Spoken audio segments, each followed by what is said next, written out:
Terima Anda masih bersama kami dalam Berita Lampung. Bagi Anda yang baru bergabung, inilah Berita Lampung pilihan hari ini.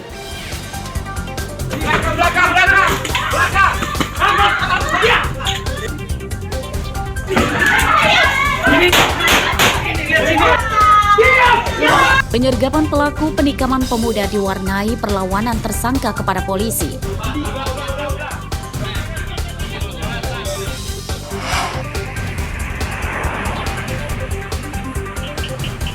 Jalan Sumatera lintas barat gelap gulita karena banyak lampu jalan yang rusak.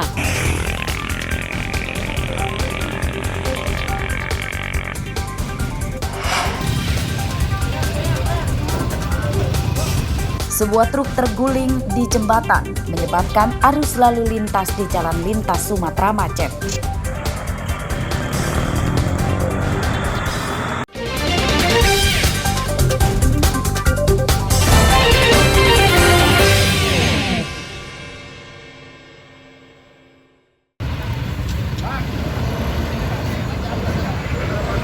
Sebuah truk bermuatan bahan baku triplek tergulir di jembatan Waisa Putih di Jalan Lintas Sumatera Gunung Sugih, Lampung Tengah, Senin pagi. Sebagian muatan truk tumpah ke jalan dan sebagian lagi tercemplung ke sungai. Pagar jembatan ini juga rusak akibat tertimpa truk. Kecelakaan terpantau oleh Kapolres dan Bupati Lampung Tengah sebab menyebabkan kemacetan arus lalu lintas yang cukup parah. Antrian kendaraan dari dua arah bahkan mencapai lebih dari 3 km. Kapolres Lampung Tengah AKBP Andik Purnomo Sigit mengatakan penyebab kecelakaan masih diselidiki. Pada kecelakaan ini pengemudi truk kabur. Telah terjadi kecelakaan di jembatan Waisa Putih. Kejadian kurang lebih 05.00. Kemudian diupayakan oleh petugas untuk dievakuasi dan baru 2 jam berhasil dievakuasi karena memang kesulitan kita pengemudi daripada truk tersebut melarikan diri. Truk yang terguling akhirnya bisa didirikan setelah ditarik dengan truk tronton. Truk yang celaka berikut muatannya kini ditahan polisi Polres Lampung Tengah. Edi Supriyanto melaporkan dari Lampung Tengah.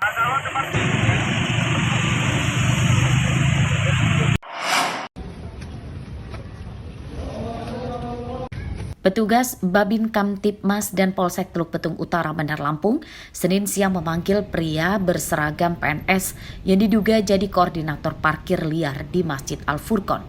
Ia bernama Beben yang rupanya adalah seorang tenaga kerja sukarela di Disnaker Bandar Lampung. Beben mengatakan tidak terlibat sebagai parkir liar di Masjid Al-Furqon. Saat itu, ia direkam karena sempat cekcok mulut dengan seorang warga yang motornya lecet saat diparkir di halaman masjid. Ia berdalih waktu itu justru akan membantu warga yang motornya lecet dengan meminta pertanggungjawaban kepada juru parkir. Mereka itu relawan Al-Furqon parkir ya. Saya sebagai pamong. Iya, saya datang menanyakan juga pada yang datang itu, saya motornya mana yang rusak ke saya, mana yang lecet, terus nanti saya panggil tukang parkir. Gitu. Iya. Jadi bapak nggak ngordinin para orang-orang penjaga parkir di situ. Sementara itu, pengurus Masjid Al-Furqon menegaskan tidak ada biaya parkir bagi jemaah.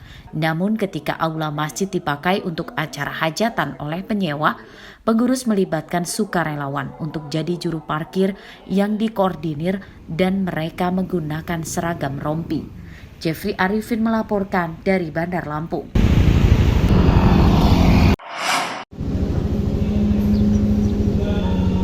Meski banyak menuai protes dari para pengusaha tempat hiburan, rencana kenaikan pajak tempat hiburan tetap tidak bisa dihentikan.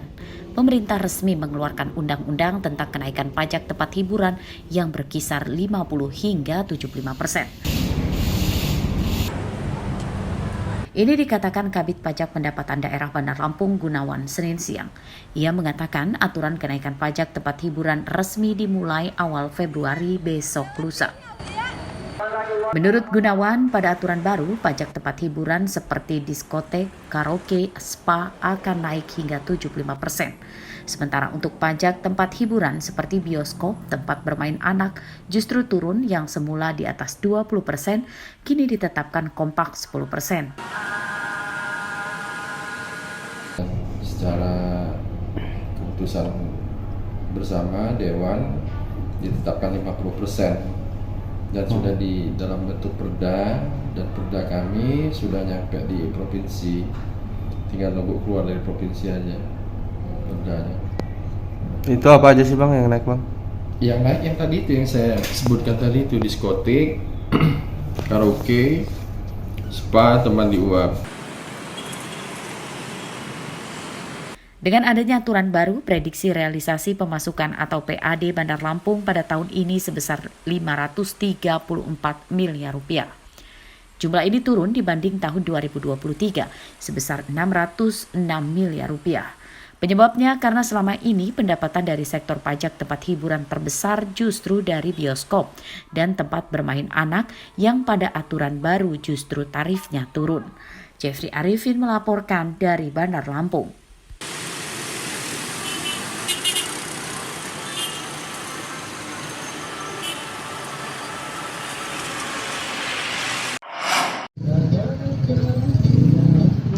Memasuki bulan terakhir Januari ini, harga sayur mayur mulai turun. Ini terpantau di Pasar Tugu, Kedamaian, Bandar Lampung, Senin pagi. Harga cabai merah kini Rp50.000 per kilogram. Harga ini turun Rp10.000 dibanding pekan lalu yang di kisaran Rp60.000. Harga cabai rawit kini Rp40.000. Sementara untuk harga bawang merah turun Rp5.000, kini jadi Rp30.000 per kilogram. Harga bawang putih masih bertahan Rp35.000 per kilogram. Menurut pedagang, turunnya harga sayur mayur dan bumbu masak tersebut karena pasokan dari agen melimpah. Turun cabai merah 50, cabai rawit 40, tomat 20.000, rempai 25, bawang merah 30. Untuk bawang putih? Bawang putih 35. Penurunan itu sejak kapan Pak? Udah 1 minggu. 1 minggu. Untuk daya pembeli sini gimana Pak? Ada peningkatan nggak setelah penurunan harga ini Pak? Alhamdulillah udah banyak pembelinya. 60. Orang kalau nggak ke rumah. Turunnya harga sayur mayur disambut gembira mbak-mbak. Mereka berharap harga sayur mayur dan bahan pokok lainnya bisa turun lagi hingga puasa dan lebaran mendatang. Bu, seneng sih Mbak, apalagi bentar lagi kan konyen, udah itu mau masuk puasa. Mudah-mudahan turunnya terus sampai lebaran, nggak naik-naik lagi gitu. Jadi kan kasihan sih Mbak, masyarakat sudah cari duitnya susah ya kan. Ditambah lagi bahan ini naik semua, bahan pokok semua naik. 12 Sayangnya, menurunnya harga sayur mayur tidak diikuti bahan pokok lain seperti beras, minyak goreng, daging ayam, dan gula pasir. Harga beras masih tinggi di kisaran Rp12.000 hingga Rp15.000 per kilogram.